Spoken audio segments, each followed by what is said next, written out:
दो बेलों की कथा। जानवरों में गधा सबसे ज़्यादा बुद्धिहीन समझा जाता है। हम जब किसी आदमी को पल्ले दर्जे का बेवकूफ़ कहना चाहते हैं तो उसे गधा कहते हैं।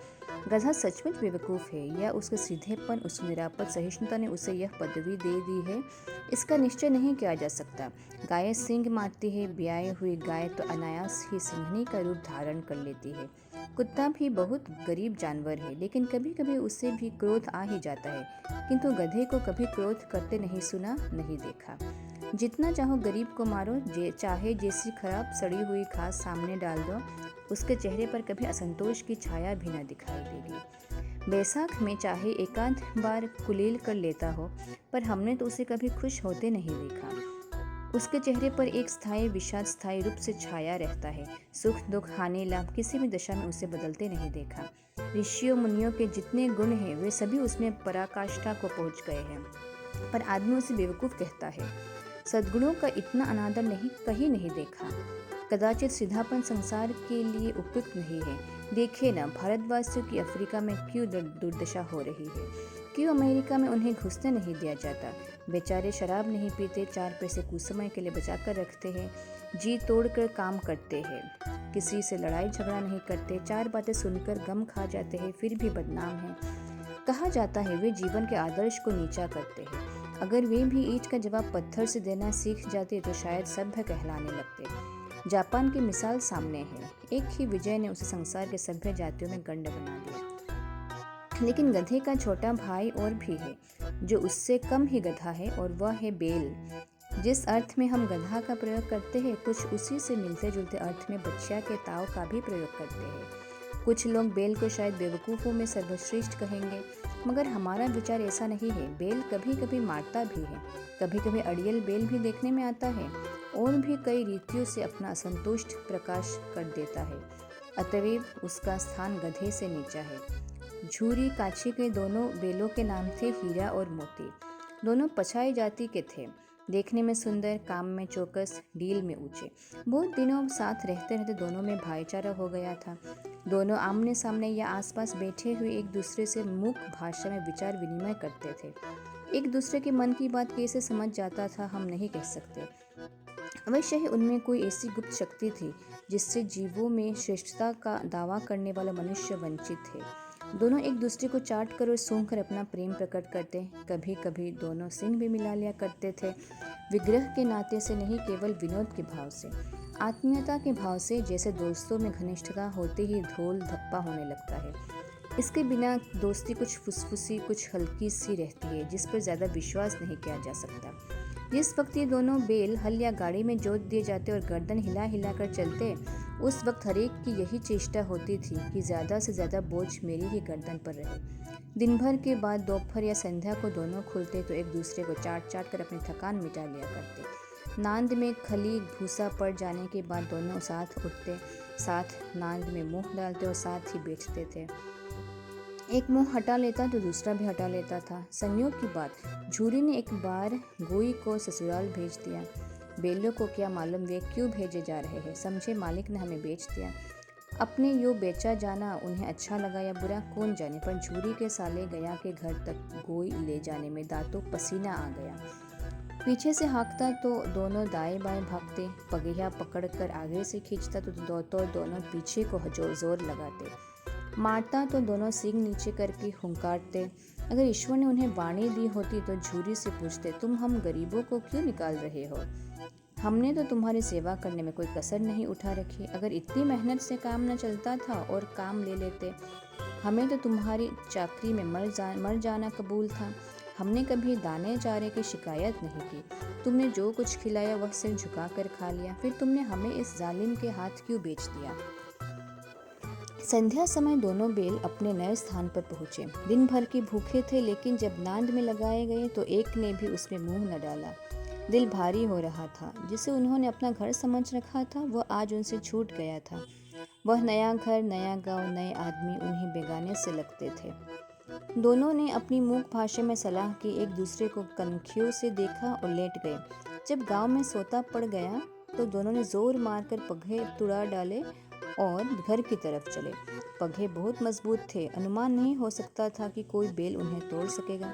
पर इन दोनों में इस समय दूनी शक्ति आ गई थी। एक एक झटके में रस्सियाँ टूट गई। झूरी प्रातःकाल सोकर उठा तो देखा कि दोनों बैल चरनी पर खड़े हैं। दोनों की गर्दन में आधा आधा गराव लटक रहा था।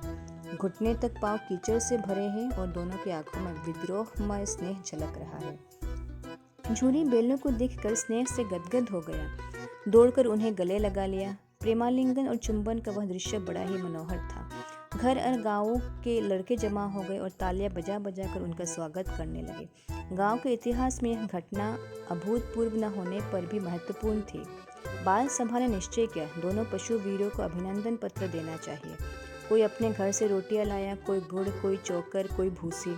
एक बालक ने कहा, ऐसे बैल किसी के पास न होंगे।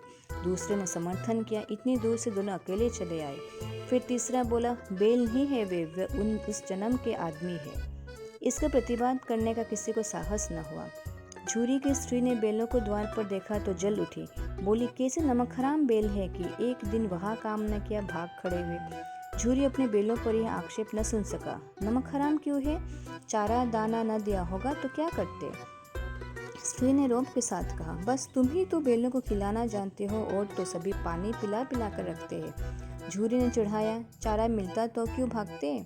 स्त्री चिढ़ी, भागे इसलिए कि वे लोग तुम जैसे बुद्धुओं की तरह बैलों को सहलाते नहीं, खिलाते हैं तो रगड़ कर जोतते भी हैं। ये दोनों ठहरे कामचोर भाग निकले।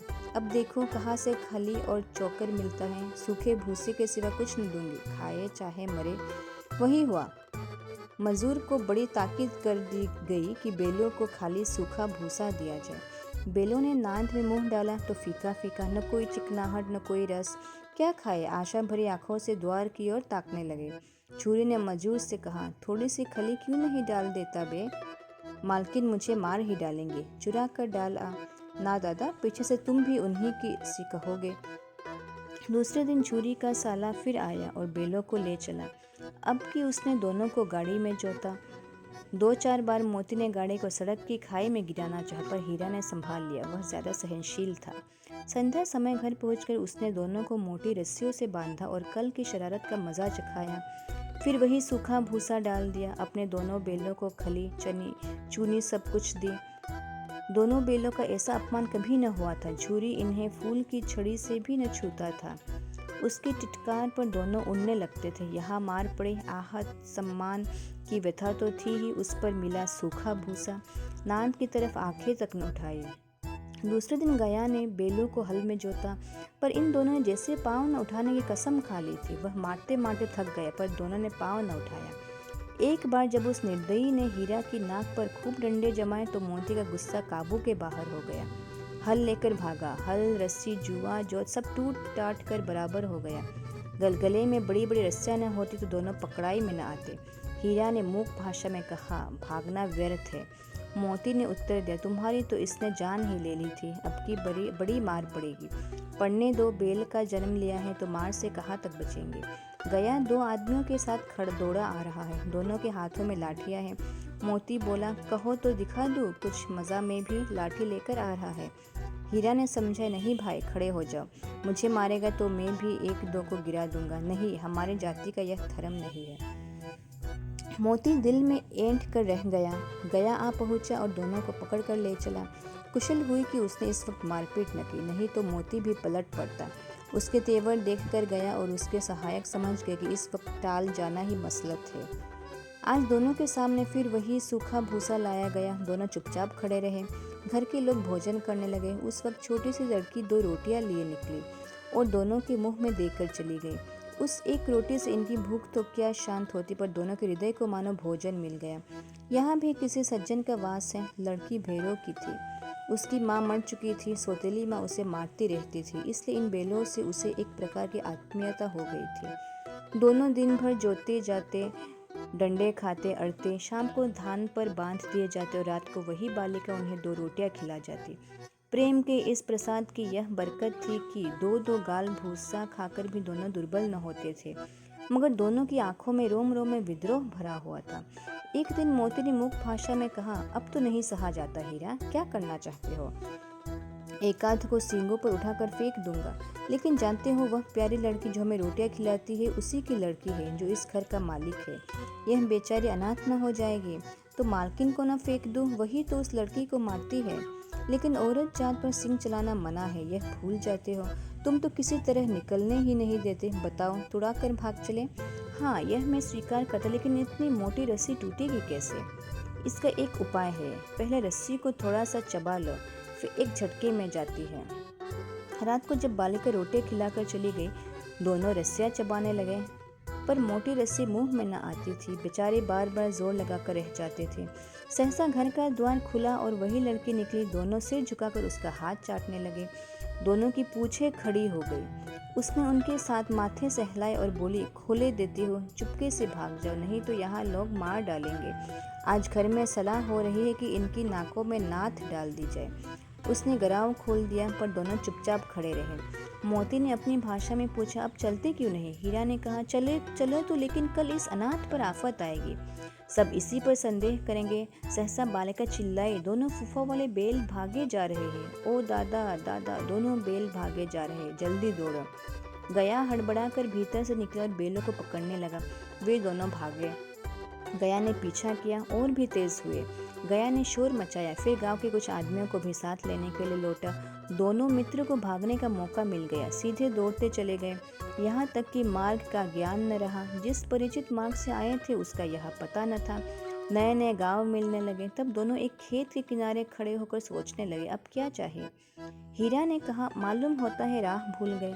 तुम भी बेतहाशा भागे, वही उसे मार गिराना था। उसे मार गिराते तो दुनिया क्या कहती, वह अपना धर्म छोड़ दे, लेकिन हम अपना धर्म क्यों छोड़े। दोनों भूख से व्याकुल हो रहे थे। खेत में मटर खड़ी थी, चढ़ने लगे, रह रहकर आहट ले लेते थे, कोई आता तो नहीं है। जब पेट भर गया, दोनों ने आज़ादी का अनुभव किया तो मस्त होकर उछलने कूदने लगे।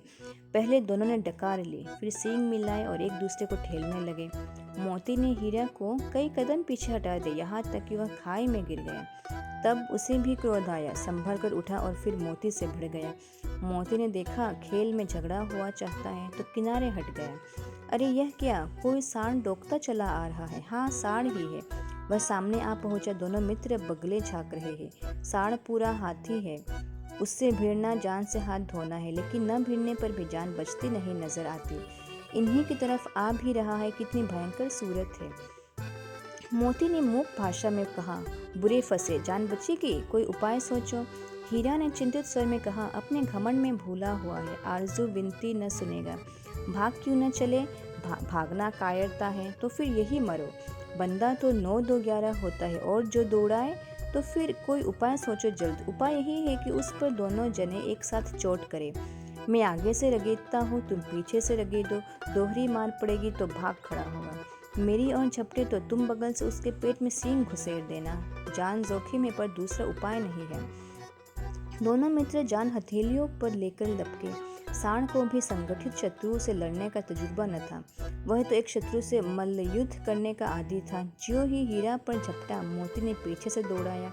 सांड उसी तरफ मुड़ा तो हीरा ने रगेदा। सांड चाहता था कि एक एक करके दोनों को गिरा ले, पर ये दोनों भी उस्ताद थे, उसे वह अवसर न देते थे। एक बार सांड झल्ला कर हीरा का अंत कर देने के लिए चला कि मोती ने बगल से आकर पेट में सींग भोंक दी। सांड क्रोध में आकर पीछे फिरा तो हीरा ने दूसरे पहलू में सींग चुभा दिया। आखिर बेचारा जख्मी होकर भागा और दोनों मित्रों ने दूर तक उसका पीछा किया, यहाँ तक कि सांड बेदम होकर गिर पड़ा। तब दोनों ने उसे छोड़ दिया। दोनों मित्र विजय के नशे में झूमते चले जाते थे। मोती ने अपनी सांकेतिक भाषा में कहा, मेरा जी तो चाहता था कि बच्चा को मार ही डालूं। हीरा ने तिरस्कार किया, गिरे हुए बेरी पर सींग न चलाना चाहिए, यह सब ढोंग है। बेरी को ऐसा मारना चाहिए कि फिर न उठे। अब घर कैसे पहुंचेंगे वह सोचो, पहले कुछ खा लें तो सोचे। सामने मटर का खेत था ही, मोती उसमें घुस गया। हीरा मना करता रहा, पर उसने एक न सुनी। अभी 2 ही 4 ग्रास खाए थे कि 2 आदमी लाठियां ले दौड़ पड़े और दोनों मित्र को घेर लिया। हीरा तो मेड़ पर था, निकल गया। मोती सींचे हुए खेत में था, उसके खुर कीचड़ में धंसने लगे, न भाग सका, पकड़ लिया। हीरा ने देखा संगी संकट में है तो लौट पड़ा, फंसेंगे तो दोनों फंसेंगे। रखवालों ने उसे भी पकड़ लिया। प्रातःकाल दोनों मित्र कांजीहूस में बंद कर दिए गए। दोनों मित्रों को जीवन में पहली बार ऐसा साबिका पड़ा कि सारा दिन बीत गए और खाने को एक तिनका भी न मिला। समझ ही में न आता था यह कैसा स्वामी है, इससे तो गया फिर भी अच्छा था। यहाँ कई भैंसें थी, कई बकरियां, कई घोड़े, कई गधे, पर किसी के सामने चारा न था। सब जमीन पर मुर्दों की तरह पड़े थे। कई तो इतने कमजोर हो गए थे कि खड़े भी न हो सकते थे। सारा दिन दोनों मित्र फाटक की ओर टकटकी लगाए ताकते रहे, पर कोई चारा लेकर आता न दिखाई दिया। तब दोनों ने दीवार की नमकीन मिट्टी चाटनी शुरू की, पर इससे क्या तृप्ति होती। रात को भी जब कुछ भोजन न मिले तो हीरा के दिल में विद्रोह की ज्वाला दहक उठी। मोती से बोला, अब तो नहीं रहा जाता मोती। मोती ने सिर लटकाए हुए जवाब दिया, मुझे तो मालूम होता है प्राण निकल रहे हैं। इतनी जल्द हिम्मत न हारो भाई, यहाँ से भागने का कोई उपाय निकालना चाहे, आओ दीवार तोड़ डाले। मुझसे तो अब कुछ नहीं होगा, बस इसे बूते पर अकड़ते थे। साड़ी अकड़ निकल गई। बेड़बाड़े की दीवार कच्ची थी। हीरा मजबूत तो था ही, अपने नुकीले सिंग दीवार में गड़ा दिए और जोर मारा तो मिट्टी का एक चिप्पड़ निकल आया। फिर तो उसका साहस बढ़ा। उसने दौड़ दौड़ कर दीवार पर चोटें की और हर चोट में थोड़ी थोड़ी मिट्टी गिराने लगा। उसी समय कांजीवोस का एक चौकीदार लालटेन लेकर जानवरों की हाजिरी लेने आ निकला। हीरा का उज्जड़पन देखकर उसने उसे कई डंडे रसीद किए और मोटी से रस्सी से बांध दिया। मोती ने पड़े पड़े कहा, आखिर मार खाई, क्या मिला? अपने बूते भर जोर तो मार दिया। ऐसा जोर मारना किस काम का कि और बंधन में पड़ गए। जोर तो मारता ही जाऊंगा, चाहे कितने ही बंधन पड़ते जाए, या जान से हाथ धोना पड़ेगा, कुछ परवाह नहीं, ये यो भी तो मरना ही है। सोचो दीवार खुद जाती तो कितनी जानें बच जाती। इतने भाई यहाँ बंद थे, किसी के देह में जान नहीं है। 2-4 दिन और यही हाल रहा तो सब मर जाएंगे। हाँ, यह बात तो है। अच्छा तो ले लो, फिर मैं भी जोर लगाता हूँ। मोती ने भी दीवार में उसी जगह सींग मारा। थोड़ी सी मिट्टी गिरी और हिम्मत बढ़ी। फिर तो वह दीवार में सींग लगाकर इस तरह जोर करने लगा मानो किसी प्रतिद्वंद्वी से लड़ रहा है। आखिर कोई 2 घंटे की और जोर आजमाई के बाद दीवार ऊपर से लगभग 1 हाथ गिर गई। उसने दूनी शक्ति से दूसरा धक्का मारा तो आधी दीवार गिर पड़ी। दीवार का गिरना था कि अधमरे से पड़े हुए सभी जानवर चेत उठे। तीनों घोड़ियां सरपट भाग निकली, फिर बकरियां निकली, इसके बाद भैंसें भी खिसक गई, पर गधे अभी तक ज्यों के त्यों खड़े थे। हीरा ने पूछा, तुम दोनों क्यों नहीं भाग जाते? एक गधे ने कहा, जो कहीं फिर पकड़ लिए जाए तो क्या हरज है, अभी तो भागने का अवसर है, हमें तो डर लगता है हम यहीं पड़े रहेंगे। आधी रात से ऊपर जा चुके थे दोनों गधे अभी तक खड़े सोच रहे थे कि भागे या ना भागे, और मोती अपने मित्र की रस्सी तोड़ने में लगा हुआ था। जब वो हार गया तो हीरा ने कहा, तुम जाओ, मुझे यहीं पड़ा रहने दो, शायद कहीं भेंट हो जाए। मोती ने आंखों में आंसू लाकर कहा, तुम मुझे इतना स्वार्थी समझते हो हीरा? हम और तुम इतने दिनों एक साथ रहे हैं, आज तुम विपत्ति में पड़ गए तो मैं तुम्हें छोड़कर अलग हो जाऊं? हीरा ने कहा, बहुत मार पड़ेगी, लोग समझ जाएंगे यह तुम्हारी शरारत है। मोती गर्व से बोला, जिस अपराध के लिए तुम्हारे गले में बंधन पड़ा उसके लिए अगर मुझ पर मार पड़े तो क्या चिंता। इतना तो हो ही गया कि 9-10 प्राणियों की जान बच गई, अब ये सब तो आशीर्वाद देंगे। यह कहते हुए मोती ने दोनों गधों को सींगों से मार मार कर बाड़े के बाहर निकाला और तब अपने बंधु के पास आकर सो रहा।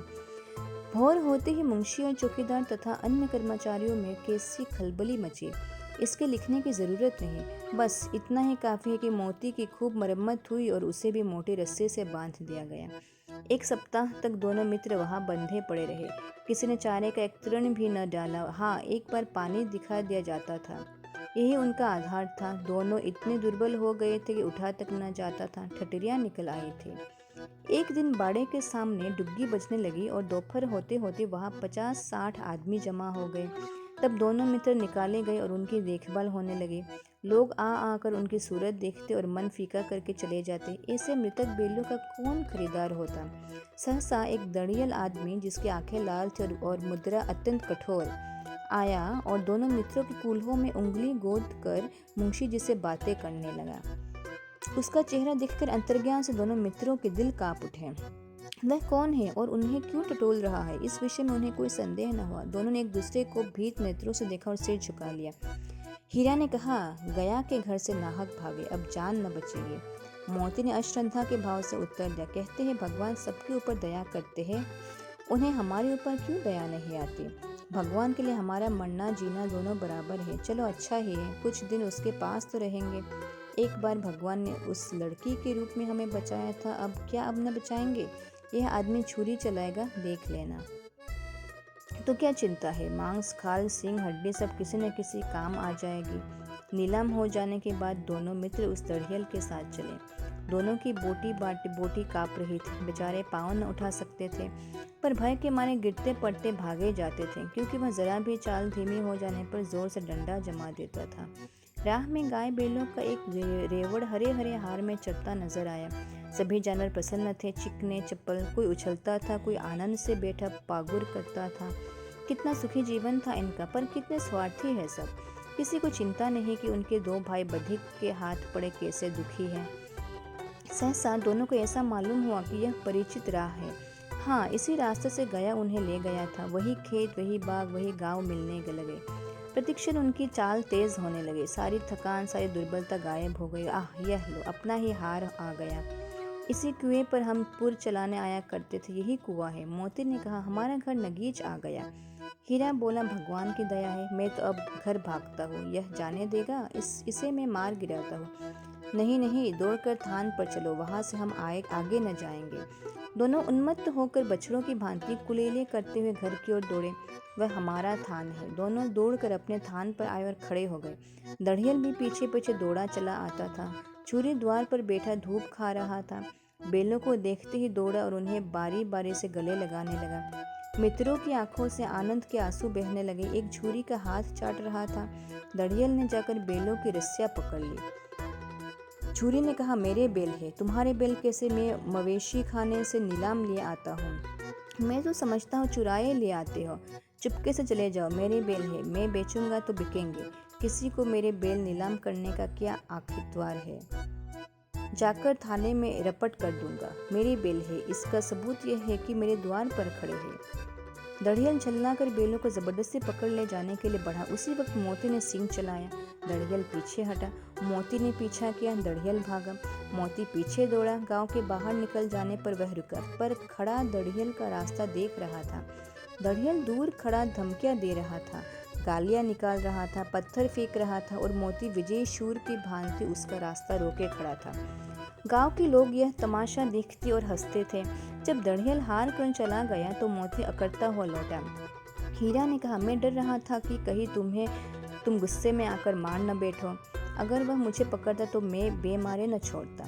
अब न आएगा तो दूर ही से खबर लूंगा, देखूं कैसे ले जाता है। जो गोली मरवा दे, मर जाऊंगा, पर उसके काम तो न आऊंगा। हमारी जान को कोई जान ही नहीं समझता, इसीलिए कि हम इतने सीधे हैं। जरा देर में नांदों में खली, भूसा, चोकर और दाना भर दिया गया और दोनों मित्र खाने लगे। छुरी खड़ा दोनों को सहला रहा था और 20 लड़के तमाशा देख रहे थे। सारे गांव में उत्साह सा मालूम होता था। उसी समय मालकिन ने आकर दोनों के माथे चूम लिए।